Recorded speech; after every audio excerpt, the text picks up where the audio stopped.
Assalamualaikum warahmatullahi wabarakatuh. Sebelumnya perkenalkan, nama saya Alia Muslifa Muhela dari jurusan Perbankan Syariah semester 4 dengan NIM 402230111 dengan kelompok 5 yang akan menguji terkait pengujian ARDL yang dengan judul pengaruh modal dan inflasi terhadap efisiensi operasional bank muamalat periode 2017 hingga 2024. Dan ini nama-nama kelompok saya.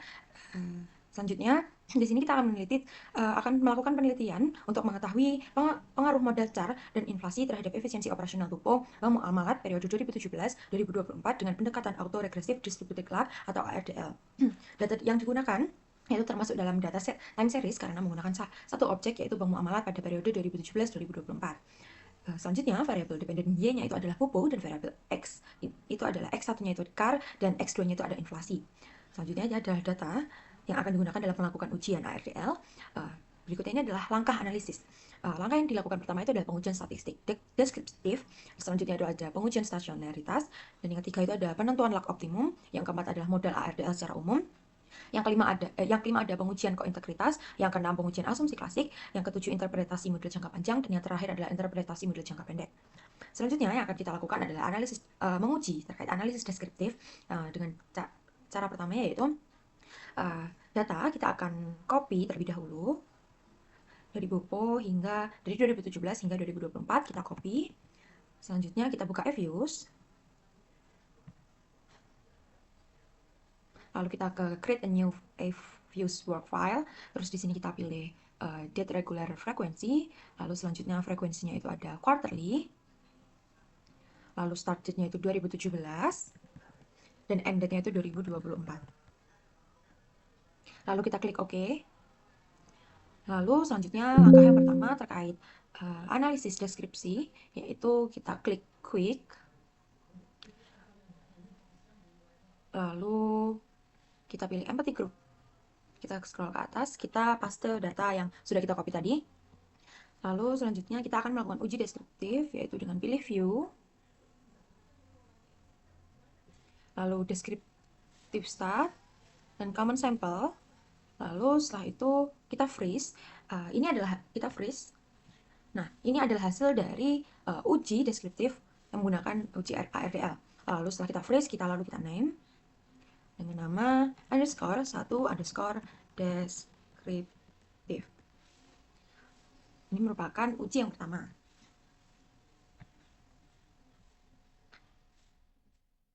Selanjutnya, kita bisa menggunakan uji grafik juga, yaitu dengan cara kita close yang tadi, terus kita view, lalu kita pilih grab.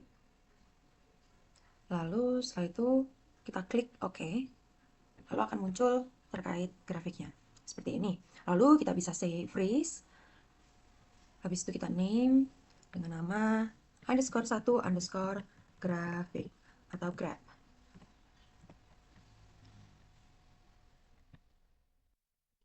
Baik, selanjutnya kita akan melakukan uji multikolinearitas dengan langkah-langkah. Yang pertama, setelah graph tadi, kita akan klik view. Setelah itu kita klik covariant analysis.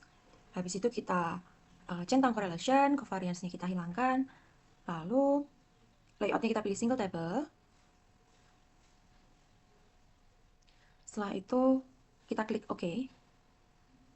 Nah, ini merupakan hasil dari uji multikolinearitas. Lalu setelah itu kita klik freeze, kita name dengan nama underscore 2 underscore multico.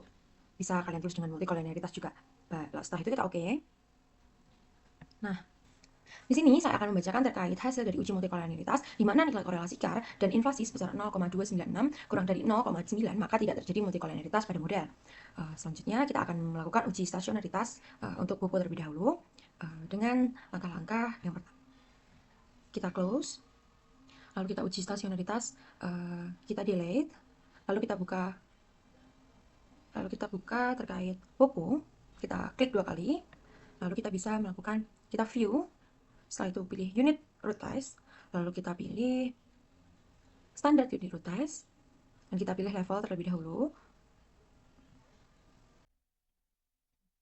Baik, ini merupakan hasil dari uji stasionaritas dari Bopo. Lalu kita freeze, lalu kita name, yaitu underscore 3 underscore bopo underscore L atau level. Lalu kita klik OK. Lalu kita baca hasilnya, di mana hasil dari uji stasionaritas bobot pada tingkat level yaitu hipotesisnya adalah H0 sama dengan bobot tidak stasioner pada tingkat level, H1-nya bobot stasioner pada tingkat level, yang mengakibatkan keputusan bobot memiliki nilai prop atau probabilitas ADF test sebesar 0,0243 kurang dari 0,05 maka tolak H0. Jadi kesimpulannya adalah bobot stasioner pada tingkat level. Baik, karena buku sudah stasioner pada tingkat level, maka tidak dilakukan untuk pengujian selanjutnya di tingkat first difference. Jadi, kita langsung akan menguji terkait stasionaritas dari CAR sendiri. Lalu, karena kita sudah selesai pengujian buku, mari kita hapus. Lalu kita lanjut di pengujian CAR. Sama stepnya, yaitu kita klik view, setelah itu kita unit root test, standard unit root test, lalu kita klik level, lalu kita klik OK. Lalu kita freeze, kita name, underscore 3 underscore car underscore level. Lalu kita klik OK. Lalu kita baca hasil dari uji stasioner, di mana hipotesisnya itu adalah H0, CAR tidak stasioner pada tingkat level, H1-nya CAR stasioner pada tingkat level, dan sehingga keputusannya yaitu CAR memiliki nilai prop ADF test sebesar 0,749 lebih dari 0,05, maka gagal tolak H0. Jadi kesimpulannya CAR tidak stasioner pada tingkat level. Maka dari itu, selanjutnya akan melakukan uji CAR pada tingkat first difference, lalu dengan cara kita close terlebih dahulu, kita lakukan view, unit root test, standard unit root test, lalu kita pindah, test for unit root ininya kita pindah di first difference, lalu kita klik OK, lalu kita freeze, kita name, di underscore 3, underscore car, underscore F, atau first difference, lalu kita klik OK, lalu kita baca hasilnya, dan di mana hasil dari uji stasionaritas CAR pada tingkat first difference, yaitu keputusannya CAR memiliki nilai prop ADF test sebesar 0,0033 kurang dari 0,05 maka telah 0. Selanjutnya kita baca hasil dari uji stasionaritas CAR pada tingkat first difference, yaitu hipotesisnya H0 CAR tidak stasioner pada tingkat first difference, H1-nya CAR stasioner pada tingkat first difference. Keputusannya yaitu CAR memiliki nilai prop ADF test sebesar 0,033 kurang dari 0,05 maka telah H0. Kesimpulan CAR stasioner pada tingkat first difference. Selanjutnya, karena uji stasioner CAR itu sudah stasioner pada tingkat first difference, maka kita akan lanjut pada uji stasioner inflasi. Baik, dengan cara sama, kita hapus semua, kita klik 2 kali inflasi, lalu kita view, lalu kita pilih unit root test, standard unit root test, kita pilih level, lalu kita klik OK. Nah, ini merupakan hasil dari inflasi level, pengujian level. Lalu kita freeze, kita name, underscore 3 underscore inflasi underscore L atau level. Lalu kita klik OK. Kita lihat hasil dari uji ini, yaitu hipotesisnya H0 inflasi tidak stasioner pada tingkat level, H1 inflasi stasioner pada tingkat level. Keputusannya, inflasi memiliki nilai probabilitas ADF test sebesar 0,072 lebih dari 0,05 maka gagal tolak H0. Kesimpulannya, inflasi tidak stasioner pada tingkat level. Karena inflasi tidak stasioner pada tingkat level, maka kita akan melakukan uji yang kedua, yaitu pada tingkat first difference.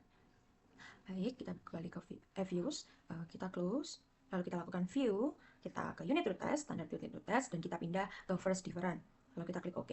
Lalu kita freeze, kita name, underscore 3 underscore inflasi, underscore F, first difference. Lalu kita klik OK.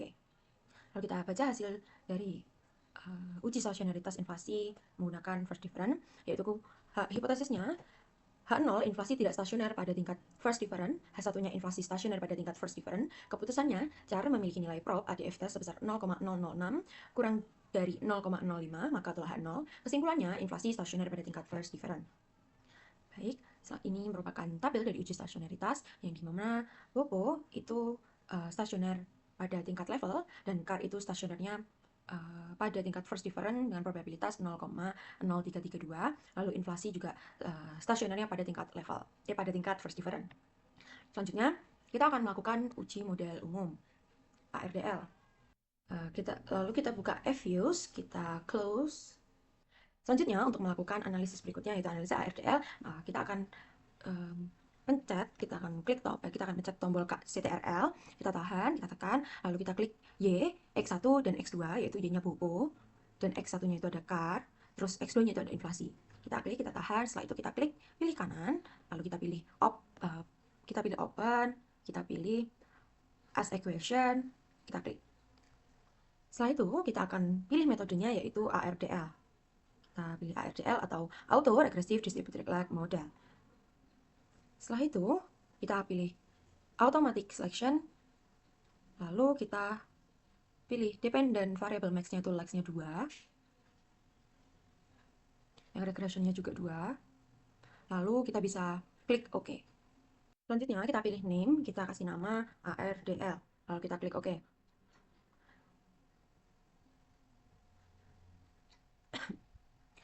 Lalu ini merupakan hasil dari uji model umum ARDL. Dan yang bisa dilihat, hasilnya itu dependent variabelnya itu BOPO, metodenya ARDL, lalu selected model itu kita bisa baca ARDL 111 atau bisa dibaca dengan 1 itu merupakan BOPO atau dependent menjadi BOPO min 1 dan 1 CAR merupakan 1 min CAR dan 1 inflasi merupakan inflasi min 1. Jadi di setiap selected modelnya itu merupakan 111 dari BOPO, CAR, dan inflasi. Lalu selanjutnya kita akan melakukan uji model terbaik dari banyaknya model paling atas. Yaitu dengan cara selanjutnya yaitu kita tetap menggunakan data dari ARDL yang tadi yang sebelumnya, lalu kita klik view, kita pilih model selection summary, kita pilih yang kriteria tabel, lalu ini merupakan kriteria tabelnya, lalu kita bisa freeze, lalu kita name underscore 4 underscore model underscore terbaik, lalu kita bisa klik OK, lalu kita baca hasilnya. Ini merupakan hasil dari model terbaik dari banyaknya model paling atas. Keterangannya itu pada kriteria tabel model terbaik selalu berada di posisi paling atas yaitu ARDL 111. Ini mungkin bisa dilihat terkait di sini ya, teman-teman. ARDL model terbaiknya yaitu 111. Lalu kita melakukan uji selanjutnya yaitu dengan penentuan lag optimum. Grafik yang seperti ini caranya itu sama seperti tadi, tinggal pilih yang graph atau grafik, lalu akan muncul hasil yang seperti ini, dimana keterangannya pada kriteria tabel model umum terlalu banyak sehingga lebih mudah melihatnya menggunakan kriteria graph. Saja lebih sedikit modelnya dan model terbaik selalu berada di posisi sebelah kiri yaitu ARDL 111. Dapat dilihat di sini ya teman-teman. Ini merupakan cara melihat ARDL menggunakan kriteria graph. Lalu berikutnya masuk ke uji kointegritas. Dengan langkah-langkah, yuk kita buka Fuse. Lalu kita pakai data sebelumnya. Kita pilih klik view, lalu kita pilih coefficient diagnostic, lalu setelah itu kita pilih long run form, lalu kita freeze, kita name. Ini merupakan hasil ujinya, yaitu dengan underscore 5 underscore cointer. Kita klik OK. Lalu kita menggunakan uji kointegritas, yaitu ini merupakan hasilnya, yang dimana hipotesis A0 tidak terdapat kointegrasi, H1-nya terdapat kointegrasi. Keputusannya yaitu nilai f-stat sebesar 3,053 kurang dari 3,97, maka gagal tolak 0. Kesimpulannya tidak terdapat kointegritas pada model. Kita bisa lihat di sini, nilai f kritis uji kointegrasi sama dengan lower bound, 0 dan upper bound. Jika f-stat kurang dari 1 pada taraf 5%, maka tolak H0 dan disimpulkan terdapat kointegrasi. Jika f-stat lebih dari 1, maka taraf si 5%, maka tolak H0 dan disimpulkan terdapat kointegrasi. Selanjutnya, kita akan menguji di model jangka pendek dengan cara kita buka Fuse-nya lagi, kita close, yaitu kita pilih view, kita pilih coefficient diagnostic, lalu kita pilih error correction form. Ini merupakan hasilnya, lalu kita freeze, kita name dengan underscore 6 underscore jangka underscore pendek. Kita klik OK, lalu kita baca hasil dari model jangka pendek, di mana di sini terdapat 111, yang dimana 1 itu merupakan BOPO, 1 lagi merupakan CAR, dan 1 merupakan inflasi. Di mana di sini dapat dilihat ECM regression, CARS, restrike, constants, and no trend. Lalu selanjutnya dilakukan uji normalitas, yaitu dengan cara yang pertama itu kita hapus, kita klik view, lalu kita pilih residual diagnostic, lalu kita pilih yang histogram. Nah, ini merupakan hasil dari uji normalitas. Lalu kita freeze, kita name dengan underscore 7 underscore normalitas. Lalu kita klik OK. Lalu kita baca dari hasilnya, yaitu hipotesisnya yaitu residual distributed normal H0 merupakan residual berdistribusi normal, H1-nya itu residual tidak berdistribusi normal. Keputusannya nilai prop sama dengan 0,0049 kurang dari 0,05 maka tolak H0. Kesimpulannya residual tidak berdistribusi normal. Lalu selanjutnya kita melakukan uji dari autokorelasi, yaitu kita balik ke Eviews, kita close, lalu kita pilih view, setelah itu kita pilih residual diagnostik, lalu kita pilih yang serial correlation LM test, kita pilih include-nya itu 2, kita klik OK. Lalu kita freeze, lalu kita name dengan nama underscore 7 underscore auto, lalu kita klik OK. Lalu kita baca dari hasil dari uji autokorelasi, yaitu di mana hipotesisnya H0 tidak terjadi autokorelasi, H1-nya terjadi autokorelasi, dan keputusannya nilai prop OPSR square sebesar 0,3448 lebih dari 0,05, maka gagal tolak H0. Kesimpulannya tidak terjadi autokorelasi pada model. Lalu selanjutnya kita akan melakukan uji heterokedastisitas, yaitu dengan cara kita close, kita buka Eviews-nya tadi, terus kita close, setelah itu kita klik view, residual diagnostik, lalu setelah itu kita pilih heterokedasticity test, lalu kita pilih branch pagan, lalu kita klik OK, setelah itu kita freeze, lalu kita name dengan nama underscore 7 underscore hetero, lalu kita klik OK. Lalu kita baca terkait hasil dari uji heterokedastisitas, yaitu hipotesis H0 tidak terjadi heterokedastisitas, H1 terjadi heterokedastisitas. Keputusannya yaitu nilai prop sebesar 0,045 kurang dari 0,05 maka tolak H0. Kesimpulannya terjadi heterokedastisitas pada model. Selanjutnya, kita akan melakukan uji model jangka pendek. Selanjutnya, kita akan membaca hasil dari model jangka pendek, yang dimana D popo sama dengan min 0,18 dikali D char T plus 0,045 dikali D inflasi T minus 0,569 dikali kointak min 1. Selanjutnya, hasil dari interpretasi model jangka pendek yaitu DCAR, nilai koefisien DCAR sebesar min 0,186 menunjukkan bahwa setiap peningkatan sebesar 1 unit dari D popo akan diikuti oleh penurunan sebesar 0,18 unit D popo dalam periode yang sama. Ini mengindikasikan hubungan negatif antara DCAR dengan D popo. Lalu hasil dari diinflasi yaitu nilai koefisien diinflasi sebesar 0,045 menunjukkan bahwa setiap peningkatan sebesar 1 unit dari D popo akan diikuti oleh kenaikan sebesar 0,045 unit D popo dalam periode yang sama. Ini mengindikasikan hubungan positif antara diinflasi dengan D popo. Lalu selanjutnya ada kointek, yaitu nilai koefisien kointek min 1 sebesar min 0,569 menunjukkan bahwa terdapat penyesuaian negatif yang relatif sedang terhadap ketidakseimbangan jangka panjang dalam model AFDL. Artinya, jika deviasi dari keseimbangan jangka panjang, sistem ini akan mengoreksi sekitar 56,9% per triwulan. Untuk kembali ke keseimbangan tersebut membutuhkan waktu 100 per 56,9 sama dengan 1,75 triwulan. Ini mengindikasikan bahwa proses penyesuaian menuju keseimbangan berlangsung dengan kecepatan yang moderat. Selanjutnya, saya akan membaca hasil dari model jangka pendek uji T CAR, yaitu kita lihat probabilitasnya itu ada 0,0321, yang dimana hipotesisnya H0 di CAR tidak berpengaruh signifikan terhadap popo, H1-nya di CAR berpengaruh signifikan terhadap D popo. Keputusannya nilai prop T stat sebesar 0,032 kurang dari 0,05 maka tolak H0. Kesimpulannya di CAR berpengaruh signifikan terhadap D popo. Yaitu model jangka pendek uji T kointak, yaitu kita bisa lihat dimana probabilitasnya itu ada 0,0011, dimana hipotesis H0 di kointak min 1 tidak berpengaruh signifikan terhadap D popo, H1 di kointak min 1 berpengaruh signifikan terhadap D popo. Keputusannya nilai prop T stat sebesar 0,001 kurang dari 0,05 maka tolak H0. Kesimpulannya D kointak min 1 berpengaruh signifikan terhadap D popo. Lalu selanjutnya ini ada model jangka pendek uji T inflasi, yaitu di probabilitasnya bisa dilihat 0,8937. Hipotesisnya itu H0 di inflasi tidak berpengaruh signifikan terhadap D popo, H1-nya di inflasi berpengaruh signifikan terhadap D popo. Keputusannya nilai prop T stat sebesar 0,893 lebih dari 0,05 maka gagal tolak H0. Kesimpulannya di inflasi tidak berpengaruh signifikan terhadap D popo. Selanjutnya kita akan melakukan uji model jangka panjang, yaitu kita balik ke Eviews lagi, lalu kita close, lalu kita klik view, kita pilih koefisien diagnostik, lalu kita pilih long run form, ini merupakan hasilnya. Setelah itu kita freeze, kita name, yaitu dengan nama underscore 8 underscore jangka underscore panjang. Jadi kita klik OK. Lalu kita baca hasil dari model jangka panjang, yaitu di sini dapat dilihat popo sama dengan 0,01116 dikali CAR min 0,8911 dikali inflasi plus 100,4898 plus E1.